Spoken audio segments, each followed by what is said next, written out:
అందరికీ నమస్కారం. Welcome to my channel.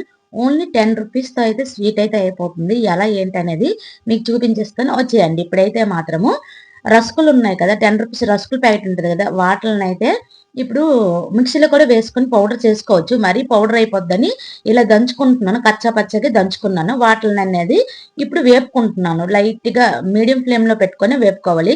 వేపుకున్న దాన్ని ఒక పక్కకి తీసి పెట్టేసాక దాంట్లో ఒక 2 స్పూన్ల నెయ్యి వేసేసుకొని దాంట్లో డ్రై ఫ్రూట్స్ ఉంటాయి కదా! జీడిపప్పుని, కిస్మిస్ వేసుకొని అవి దోరగా వేపుకొని అవి కూడా తీసి పక్కన పెట్టేసుకున్నాను. ఇప్పుడైతే మాత్రము కొంచెం వాటరును కొంచెము పంచదార ఒక 2 స్పూన్‌న్నర ఏసుకున్నాను పంచదార. ఒక 1/2 కప్ ఉంటదనుకుంటా వాటరేసుకున్నాను. ఆ వాటరేసుకున్న క్లిప్ మిస్ అయింది. ఆ 2 కూడా పంచదార కరిగినంత వరకు ఉంచితే చాలు. పాకం రావక్కర్లేదు. కరిగిపోయినాక వేపుకున్న రసగుల్ల పొడైతే ఉంది కదా! అది కూడా వేసుకొని బాగా కలుపుకుంటే హల్వా టెక్స్చర్ కాదు, టేస్ట్ కాదు సూపర్‌గుంది. దాంట్లో లాస్ట్‌లో ఫైనల్‌గా డ్రై ఫ్రూట్స్ ఏసేసాను కదా! ఏపుకున్నవి. ఇంక టేస్ట్ అయితే ఇంక చెప్పనక్కర్లేదండి సూపర్‌గుంది. కలర్ చూస్తే మీకే అర్థమైపోయి ఉంటది కదా! ఎవరైనా కూడా ట్రై చేయకపోతే ట్రై చేయండి. వీడియో గాని నచ్చితే ప్లీజ్ సబ్స్క్రైబ్, లైక్ అబ్బా!